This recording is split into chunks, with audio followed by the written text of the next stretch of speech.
नमस्कार, जय महादेव। मैं हूँ एस्ट्रोलॉजर कृष्ण शर्मा। आप सबका बहुत बहुत स्वागत है मेरा यूट्यूब चैनल ज्योतिष टॉक। मेरे चैनल को सब्सक्राइब करना, लाइक करना, शेयर करना बिल्कुल ना भूलें। बेल आइकन जरूर दबा दीजिएगा, वीडियो की नोटिफिकेशन आपको प्राप्त हो जाएगी। आज हम जिस टॉपिक पर बात करने वाले हैं वो है 8वां हमारा कालसर्प दोष। जी हाँ, कर्कोटक कालसर्प दोष, उसी पर चर्चा करते हैं। उस पर चर्चा करते हैं और आपको बताना चाहेंगे क्योंकि ये कालसर्प दोष हमारे कहाँ प्रभाव डालता है। केतु कहाँ बैठा है और राहु कहाँ बैठा है और इसका हमारे ऊपर क्या प्रभाव डाल रहा है, ये दोनों ग्रह। तो उसी पे आज हम चर्चा करते हैं। देखिए कि यहाँ पर हम एक चार्ट हमने बनाया हुआ है, उस चार्ट के अनुसार आपको पूरी तरीके से फिर से बताते हैं केतु कहाँ पे है और राहु कहाँ पे है और किसका प्रभाव कहाँ पे। यहाँ पर नंबर 1, फिर यहाँ पर 2 और यहाँ 3, 4, 5, 6, 7, 8 और ये 9 और ये 10, ये 11, ये 12। अब यहाँ पर बैठा है केतु, यहाँ पर केतु बैठा है और यहाँ बैठा है राहु।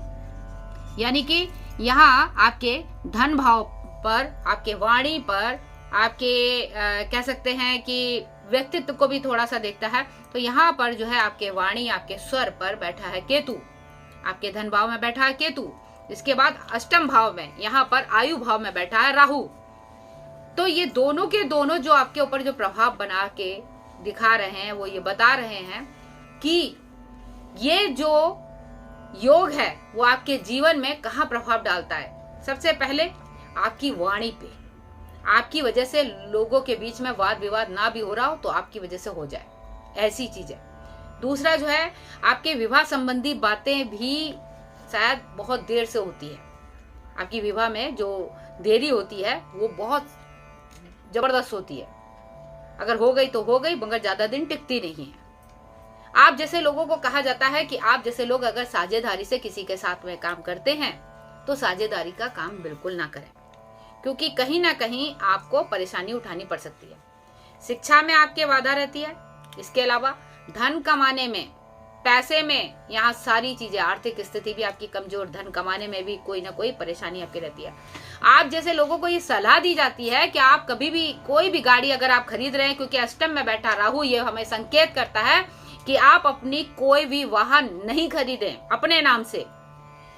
क्योंकि आपके साथ में होता क्या है कि आपके साथ दुर्घटना ये होती है कि बार बार एक्सीडेंट होता है और आपको अस्पताल के चक्कर लगाने पड़ते हैं और आपका ध्यान कहीं और चला जाता है, लगता है कि नहीं कुछ और चल रहा है। मगर असलियत में अष्टम में बैठा राहु आपको इतना कष्ट देता है और यहाँ पर द्वितीय भाव में बैठा केतु जो आपकी आर्थिक स्थिति पे भी अपना असर डालता है।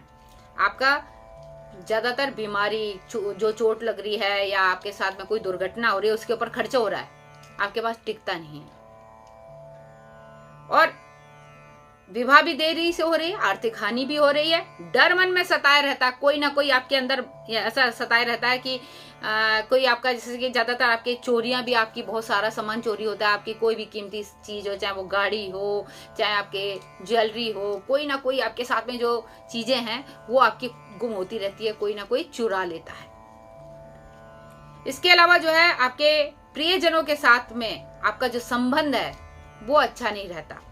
ना उनका सहयोग आपको मिलता है, ना उनका प्यार आपको मिलता है, बल्कि जो है उनके साथ में आपकी कोई ना कोई लड़ाई झगड़ा, वाद विवाद बन जाता है। आपको कभी कभी ऐसा भी होता है क्योंकि केतु जो द्वितीय भाव में बैठा है, गले से संबंधित, जैसे गले पे, स्वर पे असर डालता है, तो उस पर भी कहीं ऐसी चीजें हैं कि शायद उसकी कोई सर्जरी वगैरह करवा दे। सर्जरी के योग भी बन जाते हैं क्योंकि यहाँ पर अष्टम में राहु, यहाँ पर कोई भी ऐसा एक्सीडेंट हुआ तो जिसका सर्जरी के योग भी बन जाते हैं। और जब इतने सारे आपके साथ में जब समस्याएं होती हैं तो इसकी वजह से क्या होता है, आपके अंदर जो नकारात्मक विचारधारा है वो और भी ज्यादा बढ़ जाती है। इससे जो है आपको क्या है, लोगों के साथ में जो आपका व्यवहार है, जो आपकी कह सकते हैं आपका व्यक्तित्व है, वो खराब होने लग जाता है। लोग आपसे कटने लगते हैं, आपके प्रियजन भी आपसे कट जाते हैं, उनका सहयोग भी नहीं मिलता। आपके ऑफिस में कहीं पे भी आपकी प्रत्येक संपत्ति वगैरह ये भी आपको नहीं मिल पाता। दुर्घटना वगैरह हमने आपको बता दिया, ऐसी चीजें आपके साथ होती हैं और आप जो है गलत रास्ते में चले जाते हैं। क्योंकि गलत दिशा में चले जाते हैं। अगर विवाह आपका हो गया उसके बावजूद भी आप किसी दूसरे चक्कर में आप आके अपना वैवाहिक जीवन खराब कर लेते हैं। आपको सलाह क्या दी जाती है कि हम ये कहेंगे कि आप साधना, योग, इसके अलावा अपने मन और विचार को मेडिटेशन के द्वारा सही करें तो अच्छा रहेगा, क्योंकि ये हमारी आत्मा को जो अनियंत्रित कर रहा है, ये योग, वो अनियंत्रित ना होके एकदम उस पर आप काबू पा लें। तो इसके लिए जरूरी है कि हमें साधना करनी चाहिए। महामृत्युंजय का जाप आपके लिए अच्छा रहता है और अच्छी शुभ तिथि में काल सर्प दोष की आप पूजा आराधना कराएं। और यदि आप अपने पार्टनर के साथ में कोई बिजनेस कर रहे हैं तो कोशिश ये करिए पहले तो पार्टनरशिप में ना ही करें।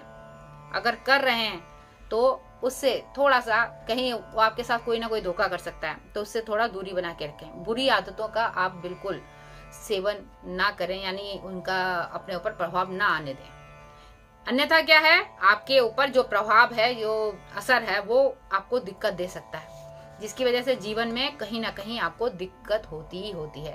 भाग उदय भी इसी वजह से आपका नहीं हो पाता, जीवन में रुकावटें आती हैं। नौकरी और पदोन्नति भी आपको बड़ी मुश्किल से मिलती है। बहुत मेहनत कर रहे हैं, बहुत ज्यादा दिक्कतें हो रही हैं, मगर फिर भी आपको पदोन्नति क्यों नहीं मिली, उसका कारण ही यही होता है क्योंकि कर्कोटक काल सर्प योग जिसकी कुंडली में होता है वो कहीं ना कहीं इस पीड़ा से गुजरता है।